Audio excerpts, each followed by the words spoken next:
الكيس من دان نفسه وعمل لما بعد الموت والعاجز من أتبع نفسه هواها وتمنى على الله، أو كما قال النبي صلى الله عليه وسلم. بعد الشيخ اللهم صل على سيدنا محمد وعلى آل سيدنا محمد ومبارك وسلم. حاضرین محفل، آج کی یہ محفل سال ثواب کی محفل ہے. اس کی مناسبت سے چند باتیں آپ حضرات کی خدمت میں پیش ہیں.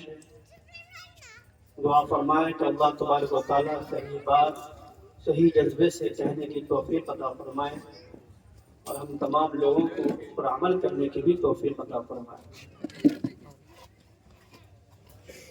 حضرات، اس دنیا میں آنا در حقیقت جانے کی تمہید ہے. جو بھی اس دنیا میں آیا ہے اس میں کوئی شک نہیں اور کسی کا اختلاف نہیں کہ اسے اس دنیا سے ایک روز کوچ کر جاتا ہے.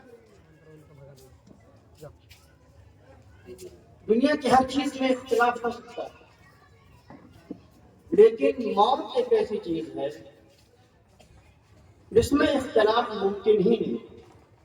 یہ مشاہدے کی چیز ہے. ہم روز دیکھتے ہیں دنیا میں جو بھی بچہ جنم لیتا ہے وہ اپنے مقررہ وقت پر دنیا سے چلا جاتا ہے. آنے کی جو اللہ کی طرف سے ترتیب ہے وہ الگ ہے اور جانے کی ترتیب بھی بالکل الگ ہے. پہلے باپ آتا ہے، اس کے بعد بیٹا آتا ہے. یہ ترتیب دنیا کی ہے، لیکن جانے کی ترتیب یہ نہیں ہے. دنیا میں بہت سے ایسے باپ ہیں جنہوں نے اپنے جوانساز بیٹے کو کھویا ہے. بہت سی ایسی مائیں ہیں جنہوں نے اپنی بیٹیوں کو کھویا ہے. یہ دنیا میں اللہ کا نظام ہے. آنے کا وہ الگ ہے اور جانے کا جو نظام ہے اللہ نے الگ رکھا ہے. لیکن بہرحال جانا ہر ایک کو ہے. لائی حیات آئے قضا لے چلی چلے، لائی حیات آئے قضا لے چلی چلے، اپنی خوشی نہ آئے نہ اپنی خوشی چلے. دنیا میں جو بھی آتا ہے وہ اللہ کے حکم کے مطابق آتا ہے. اس میں انسان کا کوئی دخل نہیں ہے. کوئی انسان چاہے کہ آج ہم دنیا سے چلے جائیں، اگر اللہ تبارک و تعالیٰ نے ان کے لیے وقت نہیں لکھا ہے وہ نہیں جا سکتا.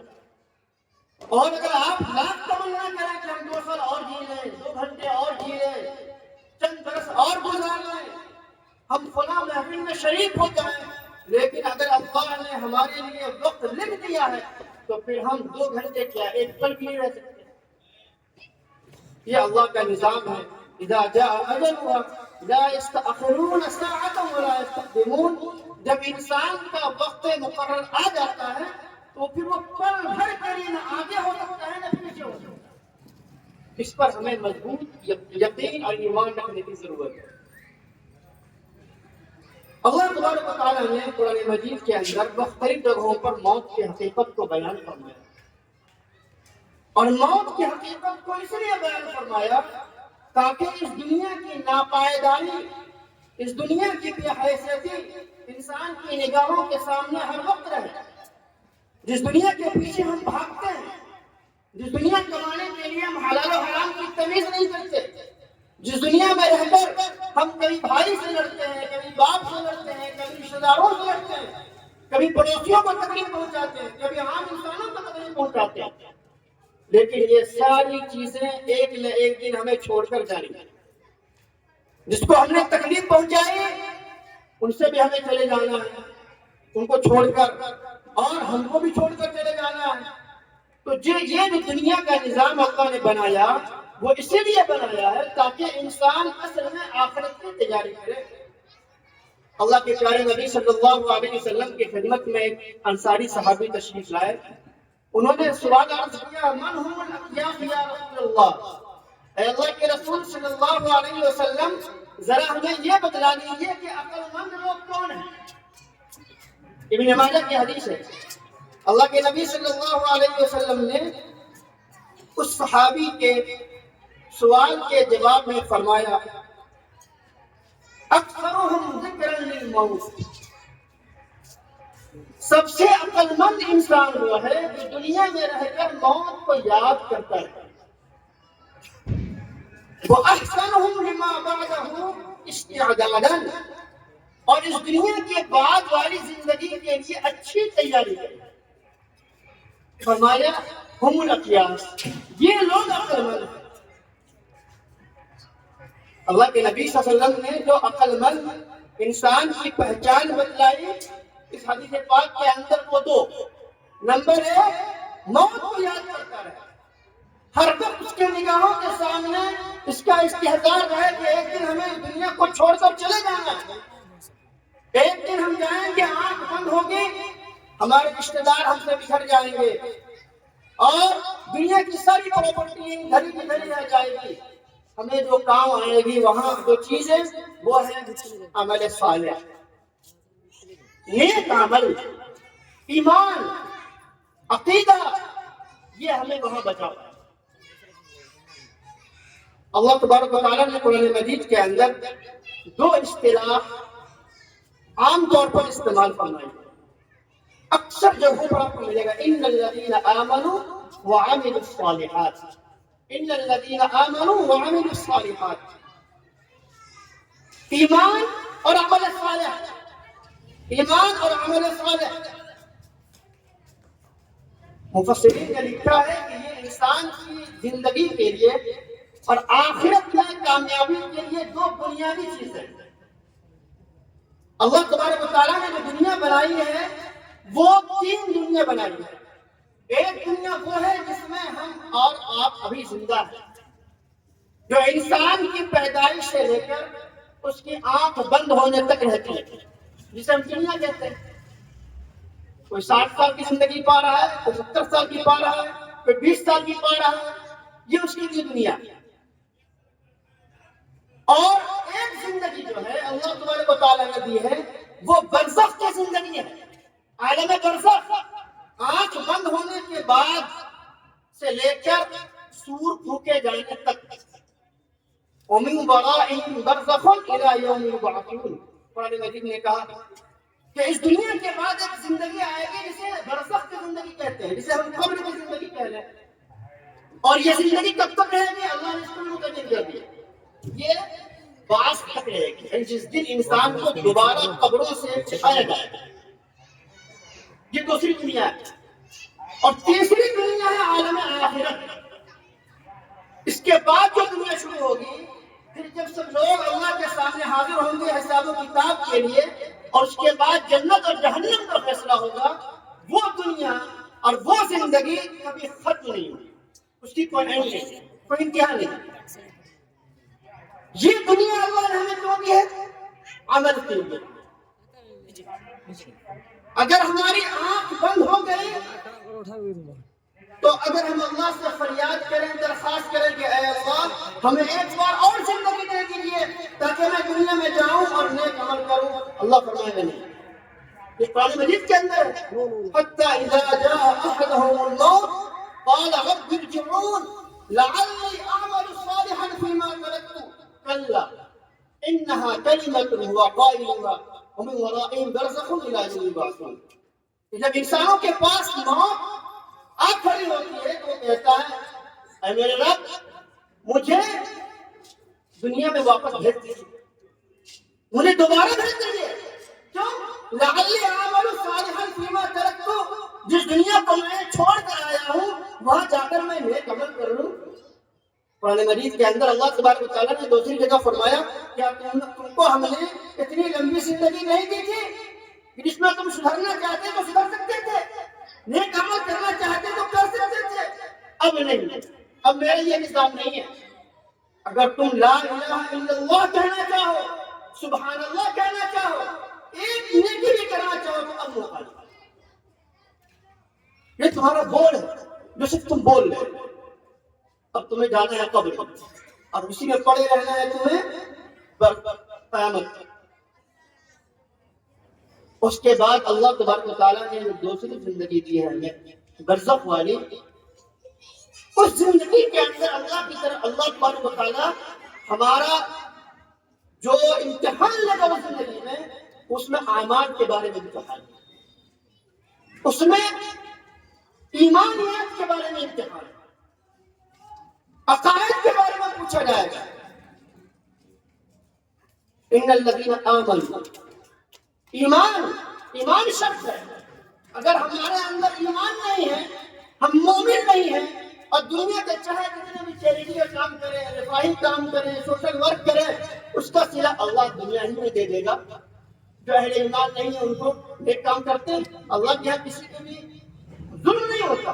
دنیا میں جو اللہ کے وہ بندے جو ایمان والے نہیں ہیں، اگر وہ دنیا میں اچھا کام کرتے ہیں، لوگوں کو فلاح و بہبود والا کام کرتے ہیں، تو اللہ ظالم نہیں ہے، ان کو ان کا انعام دیں گے، لیکن دنیا ہی میں وَمَا لَهُمْ فِي الْآخِرَةِ مِنْ خَلَاقٍ، آخرت میں کوئی حصہ نہیں ہے۔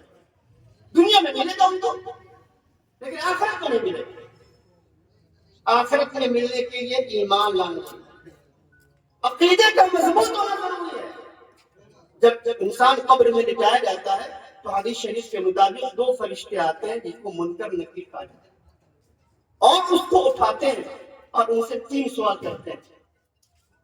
پہلا سوال تو یہی کرتے ہیں کہ تمہارا رب کون ہے؟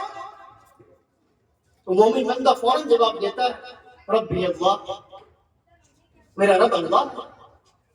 پھر دوسرا سوال یہ ہوتا ہے تمہارا دین کیا تھا؟ جواب دیتے ہیں میرا دین اسلام تھا۔ پھر اللہ کے نبی صلی اللہ علیہ وسلم کی طرف اشارہ کرتے ہوئے کہا جاتا ہے کہ ان کے بارے میں بتاؤ، تم ان کو کیا جانتے تھے؟ تو کہتے ہیں کہ میں ان کو رسول تسلیم کرتا تھا، میرے نبی، میں ان کے بارے میں یہ عقیدہ رکھتا تھا، میں ان کو برحق مانتا تھا۔ تو اگر مومن بندہ ان تینوں سوال کا جواب دے دے گا تو حدیث شریف کے اندر آتا ہے کہ اسے کہا جائے گا کہ تم اس طرح سو جاؤ جس طرح ایک دلہن سوتی۔ آپ اندازہ کر سکتے ہیں جو پہلی رات کی دلہن ہے اس کو اس کے شوہر کے علاوہ کوئی نہیں جگہ۔ دنیا کا دستور ہے کہ اس کو سونے دیا جاتا ہے، جتنا دیر سونا چاہے وہ سو سکتی ہے، اس کو کوئی ڈسٹرب نہیں کرتا۔ ایسے ہی آرام کی زندگی، سکون کی زندگی اب آخرت تک اس کے لیے رہے گی، اس کے بعد حساب و کتاب تھا۔ لیکن جو بندہ مومن نہیں ہوتا، جو ان تینوں سوالوں کا جواب نہ دے سکے، ان کے لیے بہت وہیں سے سخت عذاب شروع ہو جاتا ہے۔ ان کے لیے جہنم کی کھڑکیاں کھول دی جاتی ہیں اور وہاں کے مناظر ان کو دیکھتے رہتے ہیں، وہ قیامت تک بہت مصیبت کا عالم ہے۔ اب غور کیجیے، یہ جو برزخ کی زندگی ہے، اس برزخ کی زندگی میں ہم سے نماز کے بارے میں نہیں پوچھا گیا، ہم سے روزہ کے بارے میں نہیں پوچھا گیا، ہم سے زکوٰۃ کے بارے میں نہیں پوچھا گیا، اعمال کے بارے میں نہیں پوچھا جائے گا۔ برزخ کے اندر ایمانیات، عقائد، یہ پوچھا جائے گا۔ اس لیے ایک مومن کو اپنا عقیدہ بڑا مضبوط رکھنا چاہیے۔ اس کے بعد تیسری زندگی شروع ہوگی، جو زندگی عالم آخرت ہے، آخرت والی زندگی ہے۔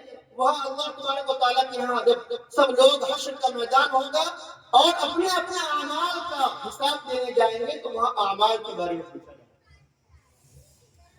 پہلا مرحلہ آپ پار کر چکے، عقائد والا، ایمان والا، اب دوسرا مرحلہ درپیش ہے۔ حدیث شریف کے مطابق سب سے پہلے نماز کے بارے میں، اور ایک حدیث پاک کے اندر اللہ کے نبی صلی اللہ علیہ وسلم نے ارشاد فرمایا کہ جب حشر کا میدان ہوگا تو مومن بندے سے 5 سوالات کیے جائیں گے، اور جب تک وہ 5 سوالوں کا جواب نہیں دے دے گا اللہ کے سامنے سے وہ ہل نہیں سکے۔ اس میں ایک سوال تو یہ ہوگا کہ ہم نے جو تمہیں عمر دی تھی دنیا کے اندر، تم نے اس عمر کا استعمال کیسے کیا؟ زندگی دی تھی، وقت دیا تھا، اس کا استعمال کیسے کیا؟ اپنی زندگی کیسے گزاری؟ مجھے حساب چاہیے۔ جیسے آج ہمارا کوئی اگر مالک ہو، باس ہو، کوئی استاد ہو تو پوچھتا ہے اپنے شاگرد سے، وہ اپنے ملازم سے پوچھتا ہے کہ صبح سے لے کے شام تک آپ نے کیا کیا، مجھے اس کا حساب چاہیے۔ اگر اس کی کارکردگی اچھی ہوتی ہے تو ہم اس کو انعام سے نوازتے ہیں، ورنہ ہم کی تنبیہ کرتے ہیں، ان کو ہم طریقہ بتلاتے ہیں۔ تو اللہ کے نبی صلی اللہ علیہ وسلم نے ارشاد فرمایا کہ مومن بندے کا قدم ہل نہیں سکے گا اللہ کے دربار سے جب تک کہ کوئی 5 سوالوں کا جواب نہیں دیتے۔ ان میں سے پہلا سوال یہ ہے کہ ہم نے زندگی کیسے گزاری۔ ذرا غور کر لیجئے کہ ہم اس سوال کا جواب دینے کے لیے اپنے آپ کو تیار پاتے ہیں کہ نہیں؟ زندگی ہمیں بھی ملی ہے، زندگی آپ کو بھی ملی ہے، وہ زندگی ہماری کیسے گزر رہی ہے؟ آیا منمانی زندگی گزر رہی ہے کہ اللہ اور اس کے رسول صلی اللہ علیہ وسلم کے بتائے ہوئے ارشادات اور احکام کے مطابق زندگی گزر رہی ہے؟ اسی کو تو میں نے حدیث شریف کے اندر پڑھا تھا آپ کے سامنے، اللہ کے نبی صلی اللہ علیہ وسلم نے ارشاد فرمایا الکیس من دان نفسہ وعمل لما بعد الموت، عقل مند انسان وہ ہے جو اپنا جائزہ لیتا رہے۔ عقل مند وہ ہے، وہ بزنس مین عقل مند نہیں ہے جو اپنا محاسبہ نہیں کرتا، اپنا جائزہ نہیں لیتا، صبح سے لے کر شام تک کیا کمایا، اگر اس کا حساب نہیں رکھتا تو وہ عقل مند نہیں ہے۔ وہ رکھتا ہے، ڈیلی کا بائی ڈاٹا تلاشتا ہے کہ ہم نے صبح سے لے کر کتنا کمایا اور کتنا نقصان اٹھایا، تاکہ اگلی زندگی کل کی پلاننگ اسی سے کر سکے۔ ایسے ہی ہمیں چاہیے کہ ہم اپنا جائزہ لیتے رہیں، ہر روز سونے سے پہلے اپنا جائزہ لے لیں کہ ہم نے آج کسی کا دل تو نہیں دکھایا، ہم نے آج کوئی ایسا کام تو نہیں کیا جو اللہ اس کے رسول کو ناراض کرنے والا، ہم نے کون سی نماز پڑھی کون سی نہیں پڑھی، ہم نے کیا اچھا کیا کیا برا کیا۔ لسٹ بنائیں تو ایک طرف اچھے اعمال لکھیں، ایک طرف برے اعمال لکھیں جو ہم سے ہوئے، اور دیکھیں جائزہ لیں کہ ہم نے کتنے اچھے اعمال کیے اور کتنے غلط اعمال۔ یہ ہمیں جائزہ لینا پڑے گا۔ اللہ کے نبی صلی اللہ علیہ وسلم نے ارشاد فرمایا عقل مند انسان کی پہچان ہے تو اپنا جائزہ لے، وہ امیر لما بعد الموت، اور موت کے بعد والی زندگی کی تیاری کرتا رہے۔ والعاجز من اتبع نفسه هواها، اور عقل مند وہ نہیں ہے، درماندہ انسان وہ ہے، نکما انسان وہ ہے جو اپنے خواہشات کے مطابق اپنی زندگی گزارتا ہے، وہ تمنا علی اللہ، اور اللہ سے امیدیں باندھتا ہے، کام کر رہا ہے اپنی منمانی اور اجر رکھ رہا ہے اللہ سے اچھی، یہ کہاں سے ہونے والا ہے؟ ایسا نہیں ہوتا۔ اس لیے اچھے کام کا اچھا پھل، برے کام کا برا پھل، یہ عقل مند انسان کی پہچان بنائے گی۔ تو ہمیں اپنی زندگی کا جائزہ لینا ہے۔ اللہ کے نبی صلی اللہ علیہ وسلم نے ارشاد فرمایا پھر دوسرا سوال یہ ہوگا کہ تم نے اپنی جوانی کہاں خرچ کی، خاص طور پر جوانی جب انسان کی طاقت کا زمانہ ہوتا ہے، بھرپور طاقت، ہر طرح کے اچھا کام کرنے کا ان کا جذبہ ہوتا ہے، ایسے موقع پر انسان اگر اللہ کو یاد رکھے، بھولے نہیں، آخرت کی یاد رکھے، تو اللہ کو وہ نوجوان بہت پسند ہے۔ کل قیامت کے دن جب عرش الہی کے علاوہ کوئی سایہ نہیں ہوگا، 7 آدمی سایہ کے نیچے ہوں گے، ان میں سے ایک وہ بھی ہوگا شاب نشأ فی عبادت اللہ، وہ نوجوان جو اللہ کی عبادت میں، اللہ کی ریاضت میں، اللہ کی اطاعت کرتے ہوئے زندگی گزاری ہو۔ نوجوانوں کی بڑی فضیلت ہے، وہ قوموں کا مستقبل ہوا کرتے ہیں، اور مستقبل کو امید وہی ہے۔ ہمارے نوجوان اب کس رخ پر جا رہے ہیں؟ اپنی زندگی کا جائزہ لیں، ہماری جوانی کہاں جا رہی ہے، ہم کن کاموں میں اپنی جوانی کو ضائع کر رہے ہیں، اس غفلت سے ہم باز آئیں۔ اللہ کے نبی صلی اللہ علیہ وسلم نے ارشاد فرمایا پھر تیسرا سوال یہ ہوگا کہ ہم نے جو تمہیں مال دیا تھا، تم نے اس مال کو کیسے کمایا؟ جی، مال کمانے میں ہم آزاد نہیں ہیں، ہم سے سوال ہوگا کہ مال تم نے کس طریقے سے کمایا، حلال طریقے سے یا حرام طریقے سے، یہ تمہیں اس سوال کا جواب دینا ہے۔ اور نمبر 4، تم نے جو مال حلال طریقے سے اگر کمایا تو پھر اسے خرچ کہاں کیا؟ آج ہم مال خود کما رہے ہیں اور کوشش کرتے ہیں کہ جائز طریقوں سے کمائیں، لیکن جب خرچ کرنے کی باری آتی ہے تو ہم اسے تللے اڑاتے ہیں، بے دریغ خرچ کرتے ہیں، فضول خرچی کرتے ہیں، اور ان جگہوں پر خرچ کرتے ہیں جہاں ہمیں خرچ نہیں کرنا چاہیے۔ تو اس کی طرف بھی توجہ دینے کی ضرورت ہے۔ اس کے بعد اللہ کے نبی صلی اللہ علیہ وسلم نے ارشاد فرمایا ایک سوال یہ بھی ہوگا کہ جو علم ہم نے تمہیں عطا کیا تھا اس علم پر تمہارا عمل کتنا رہا۔ علم صرف جانکاری کے لیے نہیں ہو، ہماری زندگی میں جو ہمیں معمولات ہیں، معلومات ہیں، ان کو ہم اپنی معمولات میں لائیں، اپنی زندگی میں اتاریں۔ اور ہم نے پڑھ لیا زکوٰۃ فرض ہے یہ ہمیں معلوم ہو گیا، تو دیکھیں کیا واقعہ ہم پر زکوٰۃ فرض ہے؟ اگر فرض ہو گیا تو ہمیں ادا کرنا ہے۔ ہمیں معلوم ہو گیا کہ کسی کی خدمت کرنا جائز نہیں ہے تو ہمیں نہیں کرنا ہے۔ جو جو معلومات ہمیں ملتی جائے ہم ان کے مطابق اپنی زندگی بناتے جائیں۔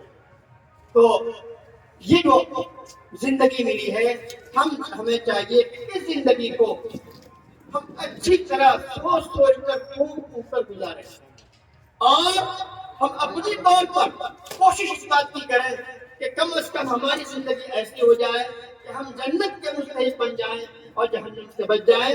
اللہ تبارک و تعالیٰ نے ارشاد فرمایا کل نفس ذائقۃ الموت، ہر جاندار کو موت کا مزہ چکھنا ہے۔ وَإِنَّمَا تُوَفَّوْنَ أُجُورَكُمْ يَوْمَ الْقِيَامَةِ، اور تم سب کو بھرپور بدلہ تو قیامت کے دن ملے گا۔ اور پھر فرمایا فَمَنْ زُحْزِحَ عَنِ النَّارِ وَأُدْخِلَ الْجَنَّةَ فَقَدْ فَازَ۔ کامیابی کا معیار اللہ کے نبی صلی اللہ علیہ وسلم نے کیا بتایا کہ جو جہنم سے بچا لیا جائے اور جنت میں داخل کر دیا جائے وہ کامیاب ہے۔ ہمیں بھرپور کوشش کرنی ہے کہ ہمیں ہماری زندگی ایسی ہو کہ ہم اس اپنی زندگی کے مطابق جنت کے قریب ہو سکیں اور جنت میں ہم داخل ہو سکیں۔ یہ ہے کامیابی کے معیار۔ اللہ تبارک و تعالیٰ سے دعا ہے کہ اللہ تبارک و تعالیٰ ہم تمام لوگوں کو کہنے سننے سے زیادہ عمل کرنے کی توفیق عطا فرمائے، اور مرحومہ کی بال بال مغفرت فرمائے، ان کے درجات کو بلند فرمائے، اور ان کی لغزشوں کو معاف فرمائے، اور ان کی قبر کو جنت کے باغوں میں سے ایک باغ بنا دے، اور ہم سب کو موت سے پہلے موت کی تیاری کی توفیق عطا فرمائے۔ وآخر دعوانا الحمدللہ۔